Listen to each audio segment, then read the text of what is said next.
میرے گھر والے کہنے لگے کھانا چھوڑ دیں پہلے اس کی بات سن لے. میں نے کہا پتر کیا ہوا, کسی نے مارا ہے کسی استاد نے؟ کہنے لگے نہیں حضرت, گھر فون کیا تھا تو میری اماں اور ابا کی لڑائی ہو رہی ہے. بچہ کانپ رہا ہے, ٹانگیں کانپ رہی ہیں.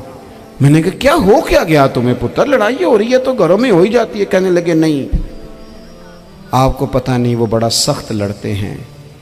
میرے والد جب میری والدہ کو مارنے کے لیے آگے بڑھتے ہیں تو ہم سارے چار پنجوں کے نیچے چھپ جاتے ہیں, ہمیں خوف آتا ہے, وہ منظر خطرناک ہوتا ہے. یہ کون تکلیف دے رہا ہے اپنے بچوں کو؟ یہاں بیٹھے ہمارے ہاں میلوں دور رہتے تھے اس کے گھر والے, تو وہ تکلیف میں تھا, تو گھر میں کیا کیفیت ہوگی؟ اگر حوصلہ ہو, صبر ہو, قناعت ہو, اللہ کے دیے ہوئے تھوڑے رزق پر ہمیں راضی رہنا آتا ہو, ہمارے گھروں میں سکون آئے, اطمینان آئے. ہم جو زندگی بڑی خوشی خوشی گزار سکتے ہیں, ہمارے مزاجوں کا لالچ, ہماری طبیعتوں کی بے راہ روی, ہماری جھوٹی انا کا بت, ان ساری چیزوں کو ختم کر دیتا ہے.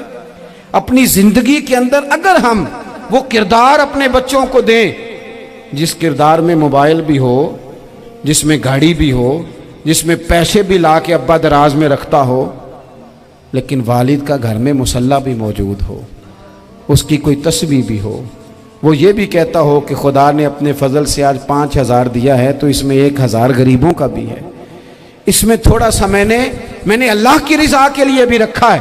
اگر کوئی مشکل آ جائے تو وہ باپ اور ماں کو صبر کرتا ہوا دیکھتے ہوں.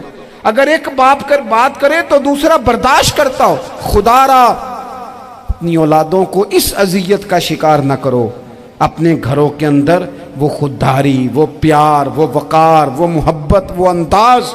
آپ تھکے ہوئے ہیں کوئی شک نہیں, آپ بہت سارے مسائل کا باہر شکار ہوں گے کوئی شک نہیں, لیکن آپ باہر سے تھک کے آئے ہیں. اور اگر آپ باہر اپنی فیکٹری کے مالک ہیں اور دفتر کے بڑے ہیں تو گھر میں بھی تو آپ بڑے ہیں نا. آپ کی ماں بھی تو انتظار کر رہی ہے, اس نے بھی تو دکھڑا سنانا ہے نا آپ کو. آپ یہ دیکھیے کہ آپ کے بچے بھی تو انتظار کر رہے ہیں, وہ چاہتے ہیں کہ ابا آ کے بیٹھیں تو ہم ان کے سینے پہ چڑھ کے تھوڑا کھیلیں. آپ کی اہلیہ منتظر ہیں. کچھ باتیں بیوی کسی اور سے نہیں کہہ سکتی, صرف اپنے شوہر سے کہتی ہے, لیکن وہ تو آتے ہی جلال میں آ گئے صاحب. وہ کہنے لگے تو بڑی نالائق ہے, میں تھکا ماندہ آیا ہوں اور تو نے مجھے کہانی سنا دی ہے. وہ اس خاتون سے شدت کے ساتھ پیش آنے لگے. میرے رسول پاک کی حیات نور کو دیکھو, حضرت ام ایمن حضور کی رضائی والدہ ہیں, ان کی بھی خدمت ہو رہی ہے. حضرت حلیمہ سعدی آ رہی ہیں تو خدمت ہو رہی ہے. حضرت عباس حضور کے چچا ہیں تو کریم فرماتے ہیں میرے چچا ہیں باپ کی جگہ پہ. حضور دوست احباب صحابہ غلاموں سب کے ساتھ پیار کر رہے ہیں. 9 ازواج مطہرات ہیں گھر کے اندر, اور کیفیت یہ ہے کہ حضور صرف ان کی ضرورتوں کا ہی خیال نہیں کرتے, خواہشات کا ہی خیال نہیں کرتے, بلکہ میرے کریم کا طریقہ یہ ہے کہ کوئی بندہ آج بول کیا رہا ہے, وہ کہاں کھڑا ہے آج, اس کے جملے کس طرح کے ہیں, اس کا لہجہ کس طرح کا ہو گیا ہے اور اسے ٹھیک کیسے کرنا ہے. محبوب اس کا خیال فرماتے, توجہ کرتے. میں کہتا ہوں کہ ہم سب کو شوق آیا ہے آرام کرنے کا. میں صبح 11 بجے سے پہلے اپنے گھر سے نکل آیا تھا, اور یہ وقت آ گیا ہے اور رات کو خدا جانے کس وقت گھر پہنچنا ہے. کئی دفعہ کیفیت یہ ہوتی ہے کہ گاڑی سے اترتے ہیں تو پھر دل کرتا ہے کہ کوئی اٹھا کے چلائے نہ کبھی.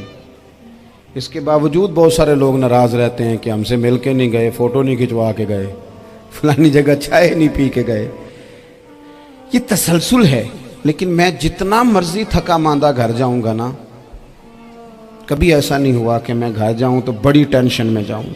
میری گھر والی ایک دن مجھ سے کہنے لگی آپ نے کبھی نہیں کہا کہ میں تھکا ہوا آیا. بندہ تھک بھی تو جاتا ہی ہے نا, کبھی کہاں کرے نا.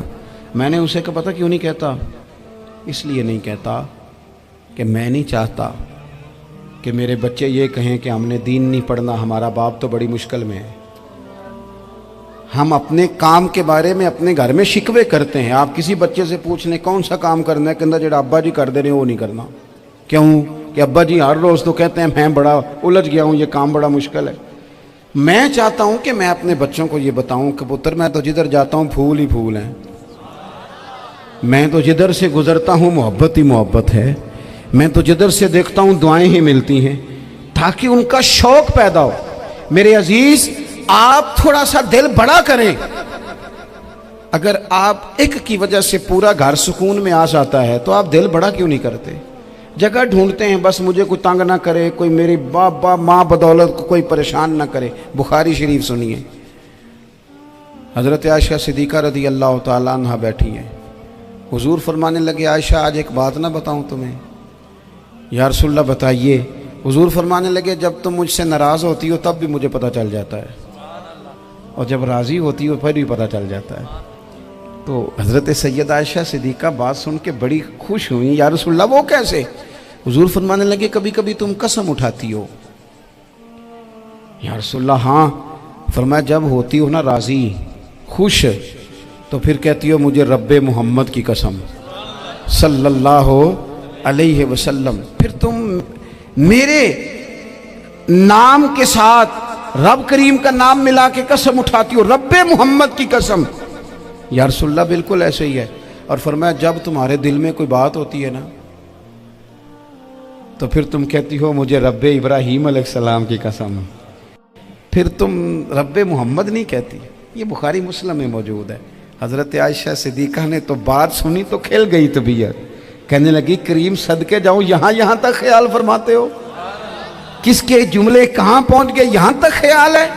فرمایا مجھے پتہ چل جاتا ہے کہ تمہاری کیفیت کیا ہے، کہاں کھڑی ہو۔ او بھئی ہم تو اپنی ماں کا بھی خیال نہیں رکھتے۔